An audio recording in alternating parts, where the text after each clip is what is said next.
Salut les amis, c'est Ludo, j'espère que vous allez bien. On se retrouve aujourd'hui pour une nouvelle vidéo et on va parler de la deuxième édition du À vous de choisir.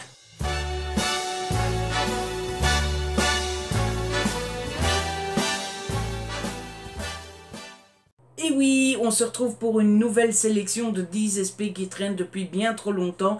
Et encore une fois, comme le mois dernier, je vais vous demander de choisir les SP que vous aimeriez que je lise en premier. Mais avant de commencer, je voulais d'abord vous remercier parce que la première édition de À vous de choisir a été un beau petit succès.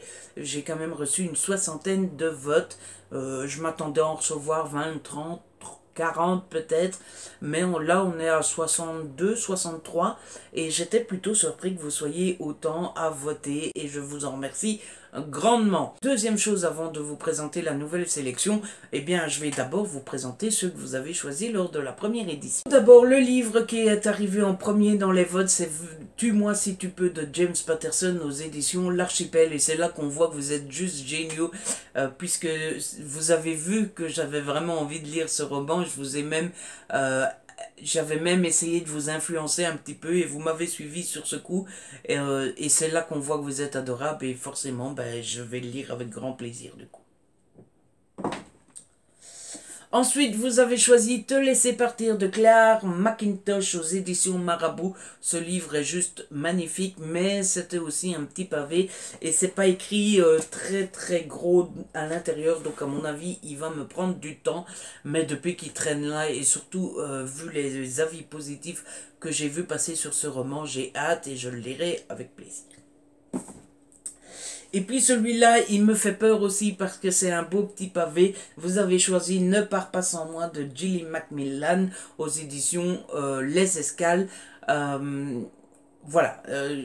C'est peut-être bien que vous ayez voté pour celui-là parce que ça va m'encourager à le sortir, ça va m'encourager à le lire. Et puis voilà, soyons honnêtes, je n'ai plus le choix maintenant. Bah oui, parce que c'est un contrat entre vous et moi. Donc je pense que je vais attaquer celui-là parce que c'est celui qui me fait le plus peur. Et donc, je vais vous présenter la nouvelle sélection. Alors, comme je vous l'avais dit, il y a les 7 SP du mois passé que je reprends, ceux que vous n'avez pas choisis. Et à ces 7 SP que vous n'avez pas choisis, j'en ai rajouté 3 nouveaux. Alors, il y a toujours la biographie d'Hillary Clinton. Hillary Clinton, une certaine idée de l'Amérique de Jean-Luc Hayes aux éditions Baker Street. Je vous l'avais dit, j'avais reçu ce roman avant les élections de novembre 2016. Oui, j'avais très envie de le lire et jusqu'à ce que Trump gagne. Et là, ça a été la réaction du... J'en ai marre de ces Américains qui sont cons, je ne le lis pas. Du coup, il traîne là depuis un bon moment et il serait peut-être bien que je le sorte. Ensuite, il y a toujours GHB de Sylvie G. C'est une nouvelle enquête de Kelly MacDade aux éditions Kenneth. Vous vous en souvenez peut-être, ce roman raconte l'histoire de Kelly MacDade qui trouve un job dans une école, un job d'été comme aide-entraîneuse, jusqu'à ce que dans l'école il y ait quelqu'un qui sévit, qui enlève les étudiantes, etc. Et Kelly MacDade va aider la police pour trouver ce fameux coupable. Ensuite, on a Majestic Murder d'Armel Carbonell aux éditions Fleurs Sauvages. Il est beaucoup plus petit. J'avais assez bien aimé Criminal Loft et c'est pour ça que j'avais demandé celui-là. Et pourquoi je le laisse traîner? C'est une bonne question. Voilà, surtout qu'il n'est pas super long, mais il traîne depuis un petit moment maintenant, quelques mois quand même. Et donc, si ça vous dit, votez pour lui. Vous pouvez aussi voter, si ça vous dit, pour Gamer de Pierre-Yves Villeneuve. Ça, c'est de la jeunesse aux éditions Kenneth. C'est un premier tome et ça raconte l'histoire d'une jeune fille qui est geek et qui aime bien jouer aux jeux vidéo. Mais du coup, puisqu'elle est geek et qu'elle aime bien les jeux vidéo, elle est un peu dans son coin, elle n'a pas beaucoup d'amis. Chose qui la dérange un petit peu. Elle espère que ça va changer lorsqu'elle change d'école. Sauf que dans sa nouvelle école, elle se fait vite des ennemis, elle se fait vite un peu mal voir par les gens. Et elle retourne aux jeux vidéo un peu malgré elle. Ensuite, il y a toujours Je l'ai fait pour toi de Laurence Calès, une nouvelle enquête de Samuel Moss aux éditions Belfond. Dans ce roman, on va suivre l'histoire d'un policier qui n'a pas les mêmes manières que tout le monde. Et il arrive sur une scène de crime, tout le monde a conclu que c'était un suicide et lui n'y croit pas du tout. Pourquoi il n'y croit pas? Bah parce qu'il le dit, voilà, c'est comme ça. Contre l'avis général, il va quand même enquêter sur ce fameux suicide, mais lui il est sûr que c'est un meurtre. Ensuite, il reste Black Coffee de Sophie Loubière aux éditions Pocket. Alors, je ne sais pas trop de quoi ça parle.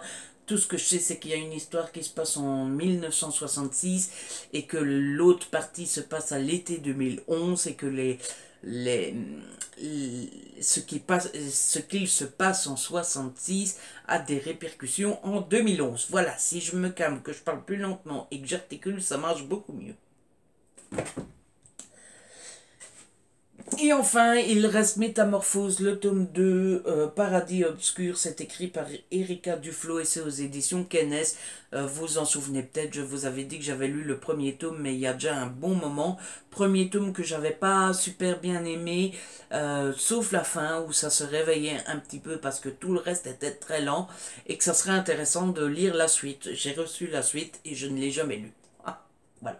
Et puis les 3 nouveaux livres de cette sélection. D'abord on a Hot Love de Cécile Jomain. C'est l'intégrale aux éditions Harlequin dans la collection EH. Je vais vous lire la 4e de couverture, on a le temps. Découvrez la vie d'un groupe d'amis assez drôle et attachant que fou. Au programme, des disputes, des rencontres, les préparatifs de 2 mariages, l'écriture d'un roman, des vacances paradisiaques sous les tropiques, des cohabitations forcées, des secrets inavoués, un chat voleur de culottes, un directeur d'hôtel névrosé, une meilleure amie givrée et surtout de l'amour et de la bonne humeur. Voilà, ce livre a l'air juste génial et a l'air d'être feel good et a l'air de faire du bien, etc. Du coup, pourquoi je ne l'ai pas lu? Ben voilà. J'ai un gros problème avec les pavés, ce qui est complètement ridicule parce que j'en ai lu des pavés. Mais voilà, c'est pour ça qu'il traîne là. Deuxième livre que je vous propose au vote pour cette fois-ci, c'est Tu n'auras pas peur de Michel Moati aux éditions HC Éditions. Alors ici c'est un thriller forcément, je vous lis la 4e de couverture. Jeune journaliste passionné et déjà célèbre, Lynn Dunsday, enquête pour un site d'information sur internet. Reporter chevronné, désormais proche de la retraite, Trevor Sugden travaille à l'ancienne pour un petit quotidien en format original. Tous les deux vont traquer un assassin sans scrupules qui reconstitue avec autant de rigueur que de férocité les scènes de crime les plus atroces avant de les diffuser sur le net. Sur les blogs et les réseaux sociaux, les indices et les rumeurs circulent plus vite que les informations officielles. Un mortel jeu de pistes s'organise alors où Lynn et Trevor vont devoir faire face à la folie humaine, à leur conscience et au rôle qu'ils jouent dans cette escalade de l'horreur. Voilà. Et enfin, le dernier livre de cette sélection, c'est Vengeance par procuration de Mary Jane Clark aux éditions Archipoche. Alors ici, c'est l'histoire.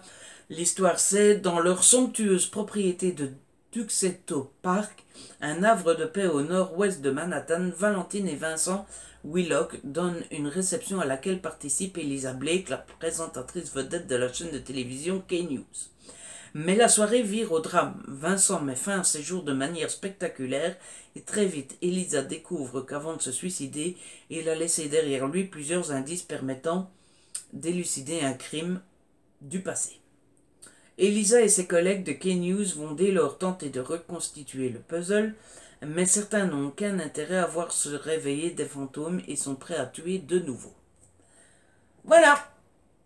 Vous connaissez la nouvelle sélection. Alors, pour le côté pratique des choses, comment ça se passe? Ben, c'est comme la dernière fois, je mets un lien Google Form en barre d'infos.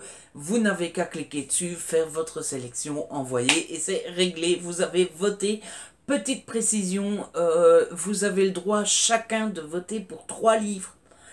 Je le précise parce que j'ai vu qu'il y avait des gens qui ne mettaient qu'un seul livre dans leur sélection. Alors c'était peut-être par choix, hein, mais si jamais vous pensiez ne pouvoir en cocher qu'un, vous avez le droit d'en cocher 3 chacun.